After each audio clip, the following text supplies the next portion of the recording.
Europe. Balitang Ayan Europe, ha. nakita nyo naman. Mga scoop Mr. Danny natin. Buenafe. Diyan natin makukuha. Diyan yung makukuha yung mga chismis. Alam mo, sa TFC, hindi lang, let me just clarify, alam mo, hindi lang mga news from Manila, hindi lang mga nangyayaring updates sa Manila. Makikita nyo rin mga balitang Europe, right? Nangyayari around the continent, hindi lang sa Europa, meron dyan sa Amerika. So, yeah, you get a better deal, di ba? Grabe talaga. And not just that, sino pa nagbibigay ng karangalan sa atin?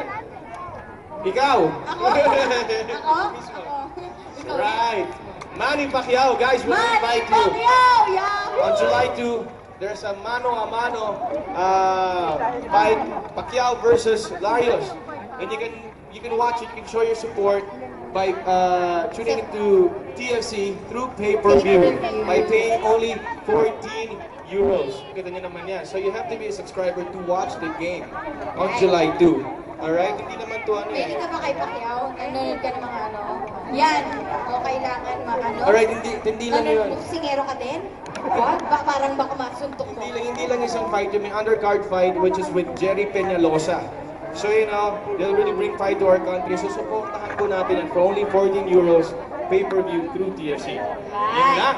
Okay? Yun naman! So, hindi na namin kayo kukulitan. Alam niyo na po yung mga kailangan natin gawin para makita natin kung paano natin, gano'n natin kamahal ang ating bansa. At again, maraming salamat sa lahat ng nagpunta today, di ba? Yes. I'd also like to greet Miss Julie. Happy birthday on June 19, right?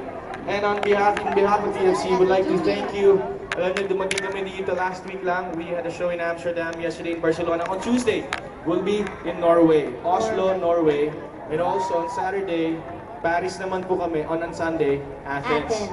So kung may mga kapamilya kayo dyan, relatives, kaibigan, Sabihin nyo na darating po kami. Yes, para sa Kapamilya Independence Day celebration. Right. Alright? And again, the Filipino way, Happy Fiesta! Oh boy, guys! Alam niyo ito mga kanta na to eh, mga Tagalog to eh. Kailangan. Understand, Kaya kakanta kami. naman kayo, iinda kayo. Alright, with us.